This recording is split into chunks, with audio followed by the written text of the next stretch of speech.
Mexican government is captive to the cartels. They are doing the bidding of the cartels, and based on your response today, so are you. That was Congressman Matt Gaetz unleashing one of his most explosive accusations against Homeland Security Secretary Alejandro Mayorkas. At the time, many dismissed it as political theater, Gaetz being sensational, Gaetz being Gaetz. But now, with the viral footage circulating, those words hit differently. Because what you're about to see suggests Mayorkas may have been doing exactly what Gaetz warned about, working in ways that benefit the cartels. Here's what we know.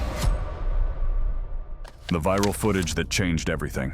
The footage is out, and it's the kind of video that makes you question everything you thought you knew about the Department of Homeland Security. Alejandro Mayorkas, the man sworn to uphold America's borders, is being accused of something unthinkable, helping the very cartels he's supposed to be fighting. This isn't rumor. This isn't just politics. What you're about to see has already gone viral, and it's sparking outrage across the country. We're not talking about bureaucratic missteps or a few policy debates. No, this is being framed as deliberate cooperation with organizations that traffic drugs, launder billions, and terrorize communities on both sides of the border. And the most chilling part? It looks like the FBI itself warned that the cartels were expanding their reach inside the United States. So, if the man in charge of stopping them is caught on camera appearing to help them, what does that mean for national security, for your safety, for America itself? The Mexican government is captive to the cartels. They are doing the bidding of the cartels, and based on your response today, so are you. That wasn't a random internet conspiracy theorist. That was Congressman Matt Gaetz hammering Mayorkas in a congressional hearing. The accusation: DHS policies are not just weak, but designed in ways that mirror the cartel's objectives. And when you see how the CBP-1 app functions, you start to understand why critics call it a concierge service for illegal immigrants. Senator Josh Hawley spelled it out, showing a picture of the app at the hearing. He didn't sugarcoat it. He called it, and I quote, Ticketmaster for illegal immigrants. They're simply released into the country, end quote.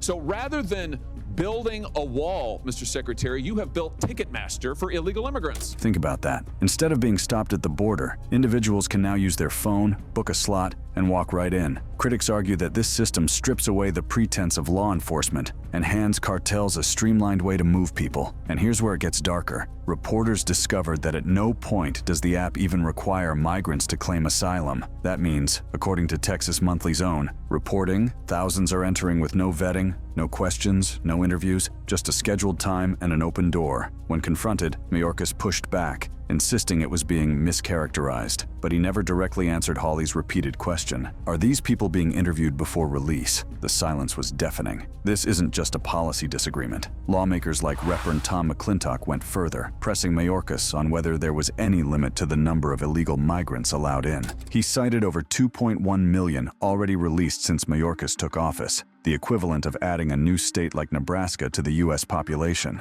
McClintock accused Mayorkas of running a system where removals are down by 75% while encounters are up fivefold. And here's the kicker. Just weeks earlier, FBI Director Christopher Wray testified that the open border is a huge driver of cartel presence in the United States. So when you connect the dots, you see why these new videos are hitting like a bombshell. It paints a picture of an official not just failing, but actively smoothing the path for organizations like the Sinaloa and Jalisco New Generation cartels to expand their operations inside America. Let's zoom out for a second, because this isn't just about one app or one statement. Senator Sheldon Whitehouse drilled down on the money trail. He reminded Mayorkas that every package of drugs flowing into the U.S. is matched by dollars flowing back to the cartels, hedge funds, yacht brokers, shell corporations, law firms, all potential enablers of cartel cash laundering. His point? If DHS isn't aggressively dismantling those financial pipelines, then it's effectively shielding cartel profits. But instead of reassurance, Mayorkas' answers were vague promises of coordination and partnerships, nothing that would satisfy critics who see his department as paralyzed or worse, complicit. And then comes the bombshell from Gaetz again, a reminder of Mexico's corruption at the highest levels. He cited how even former President Enrique Peña Nieto was accused of taking a $100 million bribe from the Sinaloa cartel. Gaetz's accusation was clear. If the Mexican government is already doing cartel bidding, and if Mayorkas' DHS is mirroring their actions, Then what does that make him? It's this framing, Mayorkas not as a bureaucrat caught in the middle, but as a willing participant, that has fueled the viral outrage. And it's why the footage is being shared not just by politicians, but by regular citizens who feel betrayed. Even Senator Grassley, one of the longest-serving lawmakers in Congress, raised alarms. He emphasized that while DHS touts programs like parole and humanitarian relief, these very mechanisms are being weaponized by the cartels. Grassley's fear that Mayorkas' approach effectively dismantles deterrence, creating an environment where cartels thrive on both sides of the border. Now let's not ignore the counter-arguments. In front of cameras, Mayorkas insists the border is not open.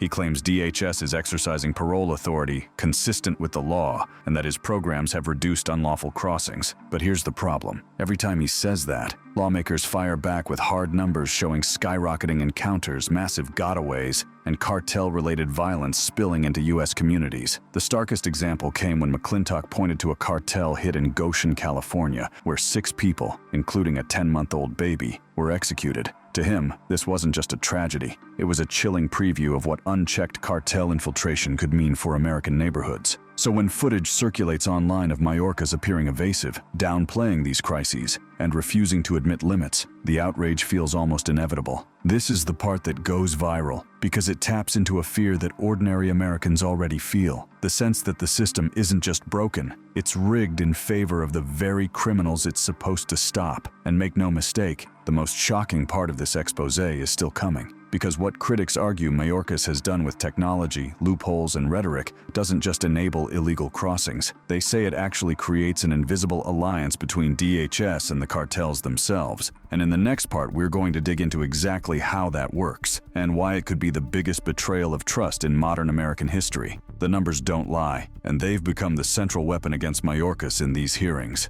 In 2019, there were just under 1 million encounters at the southern border. By 2023, that number ballooned to more than 2.3 million. Critics argue this isn't just a trend line, it's a flashing siren showing how policies under Mayorkas have opened floodgates. And when you add in 1.5 million known gotaways, migrants who crossed undetected, the total picture looks catastrophic. Lawmakers pressed Mayorkas on whether there was any cap, any maximum number of illegal migrants that DHS would tolerate. Instead of giving a straight answer, he pivoted to vague claims of enforcing laws and expanding lawful pathways. Congressman McClintock cut him off, pointing out that Mayorkas had already released a population the size of Nebraska into the United States. The implication, if there's no maximum, then the system is essentially limitless, and by extension, cartels have limitless opportunity. Is the border open, Mr. Secretary? No, it is not. That moment became almost laughable online. While Mayorkas insisted the border is not open, TikTok and Twitter lit up with montages of border footage showing massive groups walking across unimpeded. The clash between rhetoric and reality only deepened the viral outrage. People saw a man denying the obvious,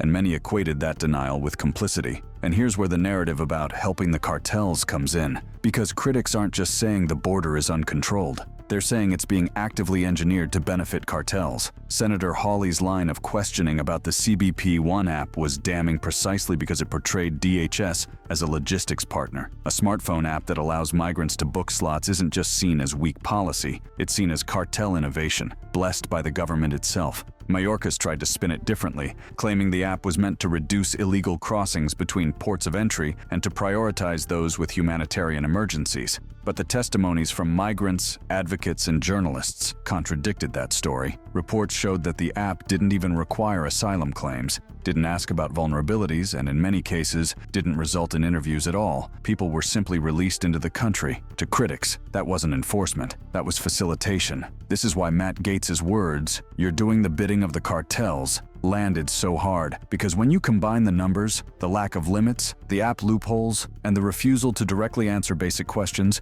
it forms a picture that critics say looks less like incompetence and more like collusion. Meanwhile, the consequences aren't abstract. Lawmakers cited real violence. In Goshen, California, a cartel hit wiped out an entire family, including a baby. And FBI Director Wray testified plainly that cartel presence in U.S. cities like Los Angeles, Denver, Phoenix, and Chicago is being driven by border failures. Put bluntly, Cartel operations are no longer over there. They're here. They're spreading. And every open loophole becomes their on-ramp. So why does this matter? Because the viral footage of Mayorkas squirming under these questions isn't just about him. It's about the perception that America's top border official is willfully blind, evasive, or even worse, a silent partner in cartel expansion.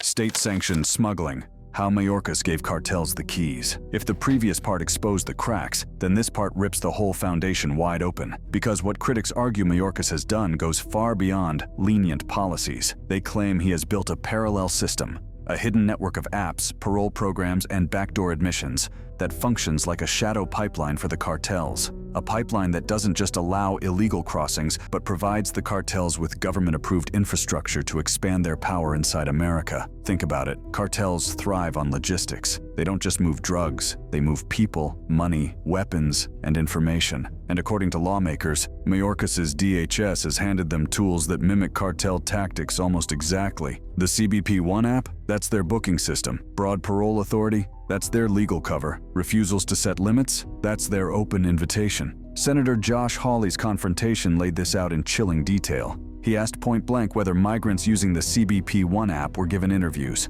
whether they were screened, whether they were even asked basic questions. The answer? Silence. Evasion. And finally, an admission that tens of thousands had used it. Tens of thousands have sought to make an appointment at the port of entry under our parole program. Okay. Tens of thousands. That's not a glitch. That's a full-scale operation. Critics say it looks less like immigration enforcement and more like cartel scheduling software, a way to funnel thousands of bodies into the U.S. interior with minimal oversight. And the consequences are not hypothetical. The FBI has warned about cartel infiltration, calling the open border a huge driver of cartel presence. Already, cartels like Jalisco New Generation and Sinaloa have set up hubs in major U.S. cities. They don't need to sneak in anymore. They can walk in, legally paroled, carrying cartel influence deeper into American neighborhoods. This is why Congressman McClintock's warning hit so hard. He connected the dots between DHS parole policies and the real violence cartels unleash. In his words, millions have fled from Mexico to escape these conditions, and the cartels have followed them into the United States. When families are executed in California in what police call cartel hits, it proves the spillover isn't a threat, it's reality. But instead of confronting that reality, Mayorkas doubles down. He insists parole is lawful, consistent, humanitarian. He insists the border is not open. He insists DHS is targeting financial networks. Yet every reassurance feels hollow when paired with skyrocketing numbers and cartel expansion. And here's the most damning detail. Under Mayorkas' watch, removals have plummeted by more than 75%. In 2019, there were 267,000 removals. By 2022, just 72,000. That means encounters are up fivefold, but removals are collapsing. Cartels couldn't design a better system themselves. More people allowed in, fewer people removed, and new apps to grease the path. Critics say this isn't negligence, it's enabling, and it's why viral videos frame Mayorkas not as a bumbling bureaucrat, but as a man actively doing cartel bidding. So we are already seeking to disrupt the financial networks of the cartels in an unprecedented way. Within the Department of Homeland Security, our Homeland Security investigations agents are very focused on that. Even here, notice the sleight of hand. He talks about unprecedented financial disruption, but senators immediately counter with reality. American hedge funds, law firms, yacht brokers, and shell companies still funnel cartel cash. DHS hasn't dismantled those networks. If anything, critics argue, DHS looks more like a shield for those enablers than a threat. It all leads to one haunting question. Whose side is Alejandro Mayorkas really on? Because if you strip away the rhetoric, the story told in these hearings is chillingly consistent. DHS policies are not reducing cartel influence. They're amplifying it. They're giving cartels new tools, new opportunities, and new legitimacy. And for critics, that looks less like incompetence and more like collaboration. And we're not even at the most shocking revelations yet. In the second half of Part 2, we'll dig into how Mayorkas' policies are being described as state-sanctioned smuggling, and how the viral footage is fueling calls not just for resignation, but for prosecution. The phrase that keeps echoing through these hearings is state-sanctioned smuggling. It's the label critics are now attaching to Mayorkas' border strategy. Because when you peel away the legal jargon, the apps, the parole programs, and the press conferences, what you're left with is a system that critics argue operates like a government-run extension. of cartel logistics. Instead of fighting the smugglers, DHS is accused of becoming the smuggler. That's the allegation exploding online. And every viral clip of Mayorkas dodging questions only adds fuel to that fire. Take the back and forth over removal numbers. When pressed about the collapse in deportations, Mayorkas deflected, pointing to expanded lawful pathways and Title 42 expulsions. But lawmakers didn't let him off the hook. They reminded him that Title 42 is gone now, and what's left looks like mass release. This is why critics describe the CBP-1 app as more than a loophole. They call it a Trojan horse, because instead of deterring unlawful entry, it creates a brand new legal fiction. People aren't crossing illegally if they have an appointment. They're paroled, and once paroled, they're inside. No walls, no questions, no limit. For the cartels, it's the perfect cover. They no longer have to sneak migrants across rivers and deserts. They can funnel them through official ports of entry, armed not with coyotes, but with smartphones. Senator Hawley's words were scathing. What's confusing is why anybody would think that an app like this to allow illegal immigrants to literally reserve a time to come to the border and then be ushered in without an interview, without follow-up, without tracking is stunning. It's absolutely stunning. Let me ask you in my very short time remaining. And yet, Mayorkas stuck to his script. He claimed the border is not open. He claimed DHS is protecting America. But the numbers, millions released, millions more getting away, cartels embedded in U.S. cities, tell a story that feels impossible to reconcile with those words. It's that disconnect between what people see with their own eyes and what Mayorkas insists is true that makes the viral footage so explosive. Because when the nation's top border official denies the obvious, critics argue it's not just incompetence, it's deception. And deception, they say, is the calling card of collaboration. Even more disturbing are the national security implications. Senator Hawley asked about the surge of Chinese nationals crossing the border, citing a 900% increase in just one sector. He pressed Mayorkas on whether any of them were members of the Chinese Communist Party. Mayorkas dodged again, saying he didn't know. Critics pounced, accusing him of ignoring the infiltration of foreign adversaries. To them, it wasn't just cartels exploiting these policies. It was hostile governments. I do. It's 900% just in the Rio Grande Valley sector. Are any of The soundbite went viral because it underscored the scope of the crisis. If cartels and foreign powers are both exploiting DHS loopholes, then critics argue the system isn't just broken, it's compromised. And here's the kicker. When pressed on accountability, Mayorkas never once admitted a mistake. He never once conceded failure. Instead, he doubled down on his claim that the administration is taking it to the cartels in an unprecedented way. But that phrase rings hollow when families in America are being executed in cartel hits, when fentanyl deaths are skyrocketing, and when the border looks more open than ever. So what do we have here? On one side, viral videos of Mayorkas squirming under questioning, denying the undeniable, and rolling out programs that look indistinguishable from cartel playbooks. On the other side, lawmakers accusing him of lying, evading, and effectively running state-sanctioned smuggling. The outrage has grown so intense that calls for resignation are no longer enough. Some critics are demanding prosecution, arguing that when government policy mirrors cartel objectives so closely, it's not just negligence, it's collusion. And that's the shocking claim this eaves us with. The idea that America's own Secretary of Homeland Security isn't just failing to stop cartels, but maybe actively providing them with the tools to expand. But as outrageous as that sounds, it's only the beginning, because next we're going to confront the fallout, the political firestorm, the calls for impeachment, and the viral evidence that critics say proves Mayorkas crossed a line from policy failure into outright betrayal. Betrayal of the homeland. Impeachment, prosecution, and the fallout. The fallout from the viral footage has been nothing short of a political earthquake. If Part 1 exposed the contradictions, and Part 2 revealed the machinery critics say empowers cartels, then Part 3 is about the reckoning. And right now, that reckoning has Alejandro Mayorkas' name written all over it. In Washington, the hearings have morphed from policy debates into impeachment proceedings. The rhetoric is no longer about whether DHS made mistakes. It's about whether the Secretary of Homeland Security deliberately violated his oath. Critics say his evasions, his deflections, and his refusal to set limits are evidence not of confusion, but of willful misconduct. You've exhausted the patience of the American people.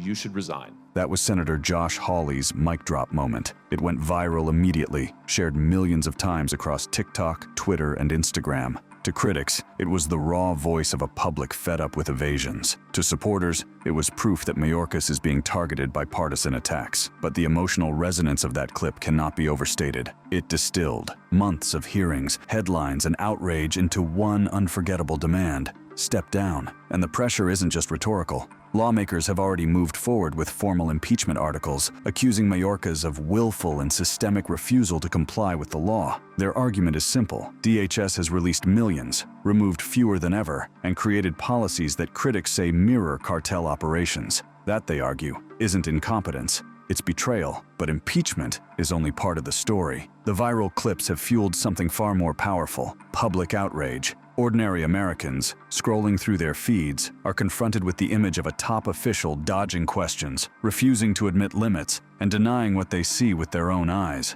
That disconnect has sparked a wave of anger that transcends party lines. One clip in particular, Mayorkas insisting the border is not open while video of mass crossings played side by side, became a meme almost instantly. TikTok captions mocked it with phrases like, "Who are you gonna believe, me or your lying eyes?" On Twitter, influencers compared Mayorkas' denials to a firefighter insisting the house isn't on fire while flames roar behind him. This is the power of viral footage. It strips away nuance, compresses complex hearings into shareable outrage, and leaves viewers with a clear villain. In this case, Mayorkas. And the political fallout doesn't stop there. Governors in border states like Texas and Arizona have seized on the outrage, using it to justify state-level crackdowns. Texas officials argue that if the federal government won't secure the border, then states must act themselves, even deploying National Guard troops in defiance of Washington. To them, the viral clips are Exhibit A in the case for federal failure. Meanwhile, cartels themselves loom larger in the conversation than ever. Critics argue that Mayorkas' policies don't just fail to stop cartels, they empower them.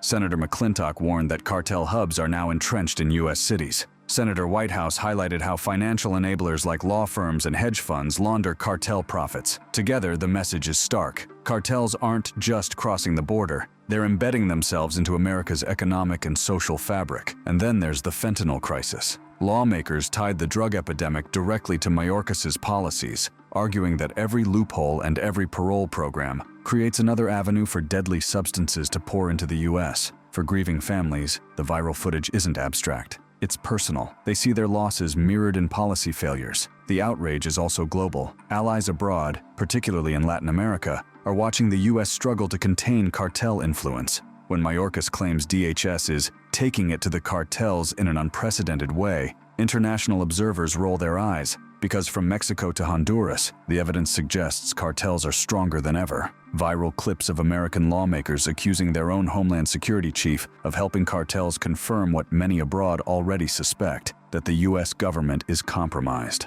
This narrative, whether true or exaggerated, has taken on a life of its own. In the age of viral media, perception often matters more than policy, and right now, the perception is devastating. Mayorkas isn't just under fire, he's being framed as the face of betrayal, the official who turned America's border into a cartel highway. But the most explosive part of this story is still ahead, because the viral footage hasn't just sparked outrage, it's also raised the possibility of something far more dangerous: criminal liability. Could Alejandro Mayorkas face not just impeachment but prosecution? That's the bombshell we still have to confront. The word being whispered now in Washington isn't just impeachment, it's prosecution. For critics, the argument goes like this: if DHS under Mayorkas has created a system that knowingly benefits cartels, if those policies have directly led to cartel expansion inside the United States, then it's not just a failure of policy, it's aiding and abetting. And in any other context, aiding and abetting criminals carries criminal liability. This is why the viral narrative has become so dangerous for Mayorkas. The clips don't just show him dodging tough questions, they show him refusing to set limits, refusing to acknowledge skyrocketing numbers, refusing to admit the border crisis is real. And to critics, that looks like intent. Not ignorance, not incompetence, intent. Under that statutory definition, no administration has achieved operational control. That soundbite was meant as a defense, Mayorkas pointing out that no administration has ever achieved operational control under the strict definition. But online, it went viral as proof that DHS has surrendered. Memes cast it as a confession, America's border chief openly admitting he has no control. Critics twisted it into the ultimate symbol of betrayal. and the calls for accountability have only grown louder. Some lawmakers argue that by allowing millions into the country without interviews or follow-ups, DHS under Mayorkas has created conditions indistinguishable from cartel operations. Congressman McClintock called it the population equivalent of adding a new state of Wyoming every single year. For critics, that's not immigration management. That's demographic chaos engineered in ways cartels exploit. The political establishment is now split into two camps. On one side, Democrats defending Mayorkas as a dedicated official caught in an impossible situation. On the other, Republicans framing him as the mastermind of a cartel-friendly shadow system. And caught in the middle are the viral clips, which don't lie, don't spin, don't explain. They just show. They show Mayorkas dodging. They show him denying. They show him refusing to answer yes or no questions. And in the court of public opinion, that's all it takes. The most explosive accusations frame this as treason. They argue that by aligning DHS policy with cartel interests, whether intentionally or through negligence, Mayorkas has betrayed his oath to protect the homeland. When FBI Director Wray testified that the open border is a huge driver of cartel presence, critics seized on it as confirmation. The nation's top domestic intelligence chief admitting what the Homeland Security chief denies. For them, that's the smoking gun. And then there's the fentanyl death toll. Over 100,000 Americans die from overdoses each year, many linked directly to fentanyl trafficked by cartels. Viral posts tie those deaths directly to Mayorkas' policies. Hashtags like #Mayorkas, blood on his hands have trended, pushed by grieving families and activists who see every overdose as another preventable casualty of border failure.